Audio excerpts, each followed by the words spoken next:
We're sitting here with Lisa Davis, who is the Senior Vice President and Chief Information Officer at Blue Shield of California.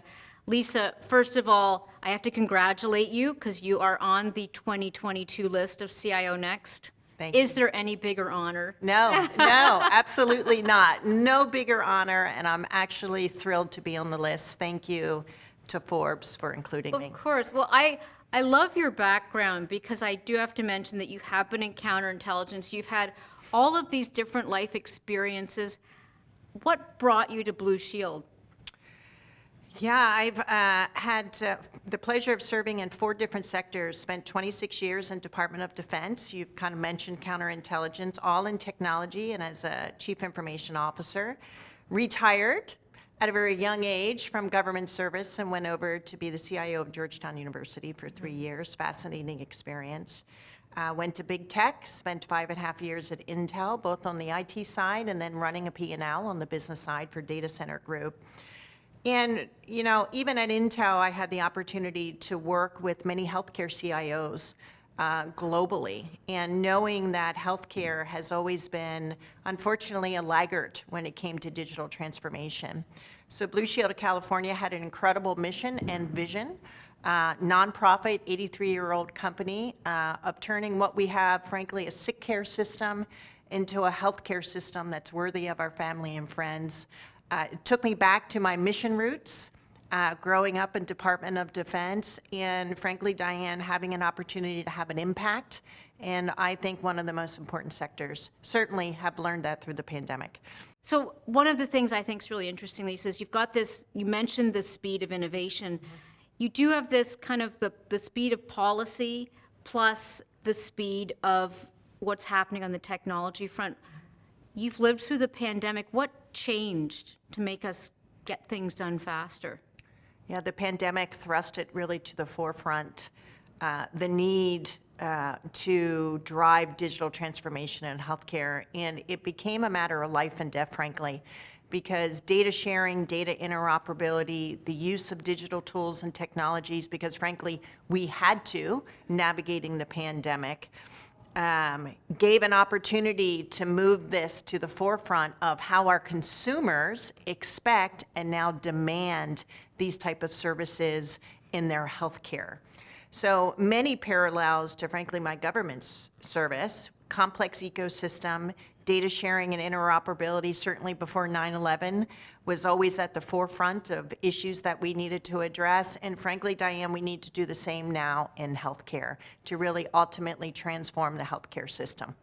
When you think about, you've talked in the past about sort of the consumer focus, and there is this fear factor that comes up around data being used for our health. You know, we will sell it perhaps for a seat upgrade, but when it comes to sharing information with our doctor, we're more reticent. How do you get around that? I think at the very core of it, that each individual needs to control their own health data. And now there is legislation that is being passed that says if I want my health data to be shared, I can grant that access to my provider and my payer. The key is we know that when people have access to their health data and are part of the decision-making process with their providers as well as their payer, their health insurer, we actually get better health outcomes, and we ultimately reduce the cost of health care. So it's this balance of consumers demanding these retail-like experiences that we have, like you mentioned, with retail or even in the banking industry.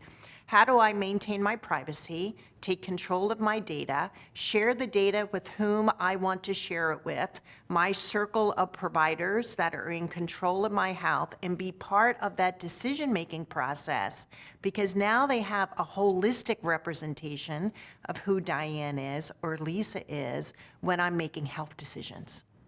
Do you find, with regard to whether it's the use of ambient data or just some of the new technologies around AI, what's exciting to you in terms of where we can go next with healthcare, and what's on your radar? We are just at the very beginning in healthcare, just even with the use of cloud technologies. I mean, we've been talking about cloud for what, 15, 20 years now? Believe it or not, many healthcare organizations are just starting to move and leverage cloud technologies. Data and analytics being at the heart of probably every company's strategy, but even more so in healthcare, the importance of leveraging data, access to data. You know, we were talking about your own health outcomes. It's just not my clinical data.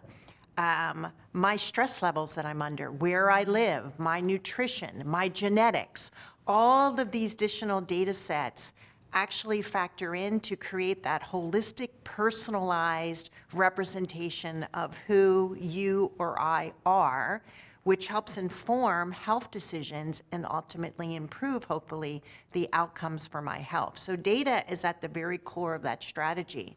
But it's going to require us to have a different mindset of how we approach data within healthcare and how we share that information and protect it.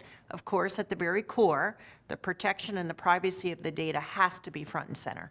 You're like the ultimate multi-stakeholder business, you know, because we talk about consumers, you've got hospitals, you've got healthcare professionals. I'd love to know a bit more about, from the talent pool perspective, do you hire differently when, given the organization that you're in, you're also in a part of the world where it's frankly very competitive for talent? How do you bring in sort of the best and the brightest? The technology opportunities that we have in healthcare, they're actually very similar to whatever sector that you're working in. So as I mentioned, I've already worked in 4 different sectors. We're all addressing the same technology problem sets or opportunities. We may be at different pace at how we're implementing or adopting those new technologies. So in healthcare, I don't need to hire someone in healthcare to come into my organization and work on my team. So most of my leadership team has actually been outside of healthcare. I love that diversity of thought. I love that diversity of experience that people can bring to the table outside of the healthcare sector so that we can bring that knowledge and experience to help accelerate the work that we're doing in healthcare. Is there anything you're most proud of over the past 2 years with regard to some of the impacts you've had? Because it's been a tough period. It's been a tough period, completely being virtual, coming into a new company. I started a week before we took the company remote over a 4-day weekend. There's so much to be proud about. I have an amazing, resilient team. I love the team. And my peers and partners that I work with at Blue Shield of California, we have an incredible mission. I think one of the things that I'm most proud about is the work that we did with the state government, California, on the vaccine task force. So I had the honor to serve on the vaccine task force, in which we'd worked with our partners to help accelerate and distribute vaccine equitably across the state. And there's a recent UCSF study that said because of that work that we did in partnership, it actually resulted in saving almost 20,000 lives. Wow. And that, talk about impact, talk about mission, what could be more important about that? And that's the message that I like to share when I'm recruiting people to come work at Blue Shield of California on my team. So you are a technologist. You know, when you look around the corner, what's exciting to you? Because we've got so many new technologies that are being put into use, so many challenges. Can you give us a sense as to what's on your radar as some of the immediate priorities and maybe some of the more blue sky, intriguing trends? Immediate priorities is to transform this healthcare system so that we're creating an experience that's holistic, that's personalized, that is high-tech and high-touch. That's a multi-year journey. We're doing really incredible work and partnerships with the likes of Google and Microsoft in terms of developing capabilities that have not been done. One of them is around real-time claims payment and settlement. Imagine not getting a claim notice, right, in the mail, not understanding what you're paying for. What took months to solve or pay for, we're now getting it down to 11 seconds. Wow. So imagine the overhead we're taking out of the system. $254 billion industry on claims adjudication and processing.